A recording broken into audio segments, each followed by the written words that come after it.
Markets right here on 80 now. Let's also welcome on board Shibani Sircar Kurian and talk about what she's making of the market right now. And Shibani, have to talk about IT. Does it come as a surprise that the market is actually willing to give the sector the benefit of doubt that maybe the worst could be behind with Q1?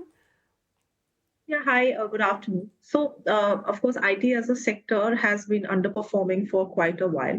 So, if you look at the numbers that have come out from three major IT companies, the numbers by and large by themselves have been largely in line with estimates. Management commentary too has been somewhat cautious in terms of calling out improvement, at least in the near term.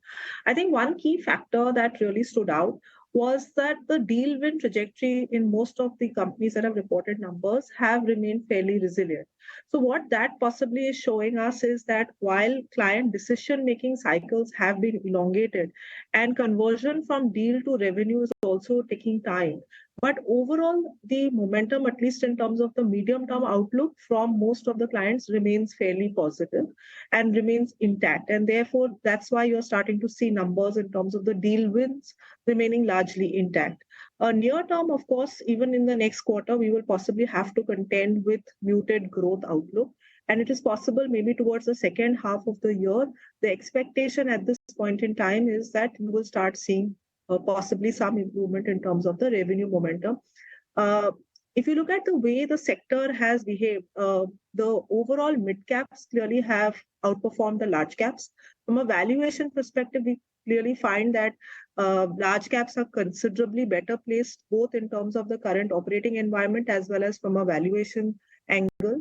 And therefore, in terms of our overall pecking order in the sector, it's large caps over mid caps. In mid caps, at current valuations, given the kind of run up that we have seen, we would be somewhat selective. Selective when it comes to the IT names, but the market itself is at a fresh record high. Of course, it's been rallied by the IT stocks, as we were pointing out, a 4.5% gain coming in at the index level. But look at that sharp move in the Nifty itself.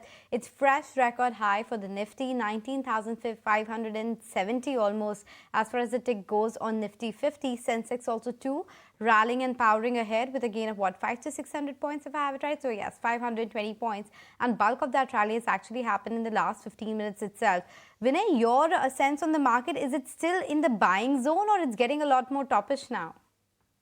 So market for the first time it is closing above 19,500 mark. So previously we saw that it was tested in the intraday session, but somehow we got a close below 19,500. So today we are breaking out from that consolidation closing basis. So yesterday we saw that it went up and again came down. Nifty saw a fall of 180 points from the high, but today it is closing on a strong wicket, which is a very good sign. And as the underperformer sector like IT has now become the outperformer, I think this can really can extend from further, and we may see a upper level from here. So around 200 to 300 points further rally we can see in the Nifty from here. So yes, looking very strong on the charts. Metal, IT, pharma, auto, all sectors are buzzing and giving good movement. So I think sector rotation will continue to be there. And the good thing is that Bank Nifty, which has not performed, can do well in the coming time. So I think Bank Nifty can see some short covering from here because it has reached near its strong support of 44,500 and bounce back sharply in intraday session.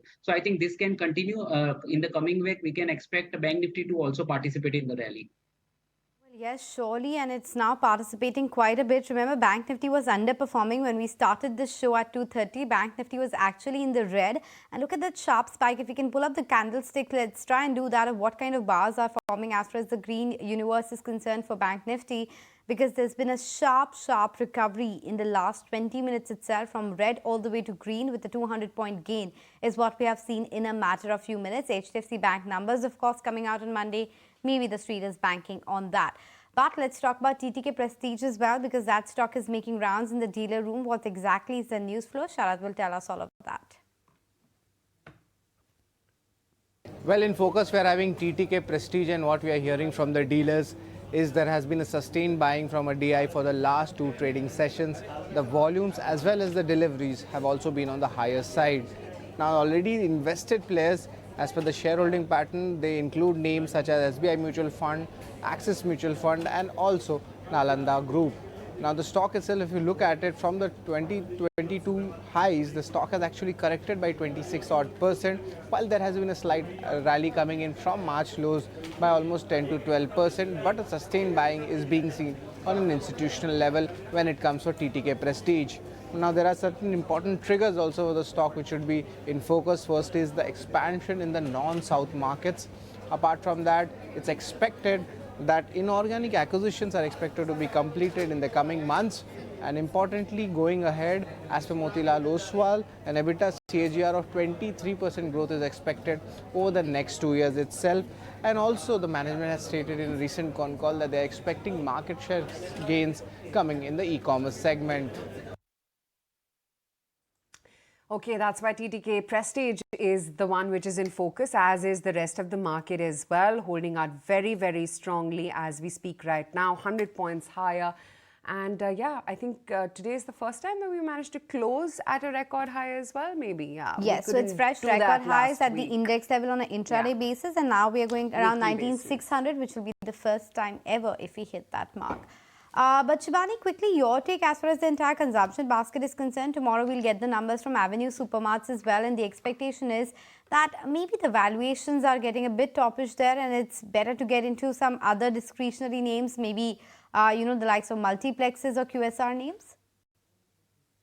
So within the consumption basket, what we have continued to see is that the overall consumption momentum and demand has been K-shaped, where clearly the premium segment has performed better while the rural segment has been lagging. Also, within the discretionary consumption basket, at the margin, especially in segments such as, for example, durables, we have started to see some slowdown in terms of the demand momentum. And therefore, if you look at the overall consumption space at this point in time between discretionary and staples, our preference has been for staples. A couple of things here. One, of course, on the rural demand side, and this is something that we've discussed on your channel before, that rural demand momentum seems to be improving at the margin. What we have started seeing is that after a long period of time, real rural wages have started to move up, and therefore that should hopefully support the rural demand revival, albeit at a fairly gradual pace. So we are not expecting a sharp recovery, but at least things seem to be bottoming out. Secondly, from a staples perspective, if you look at margins should start to improve, primarily because of input cost pressures coming off. And therefore, we believe that at this point in time, staples is preferred over the discretionary consumption space. Preferring staples over discretionary, a bit different than what we are hearing from a lot of other market guests, but yes, you have your own reasons for doing that as well. For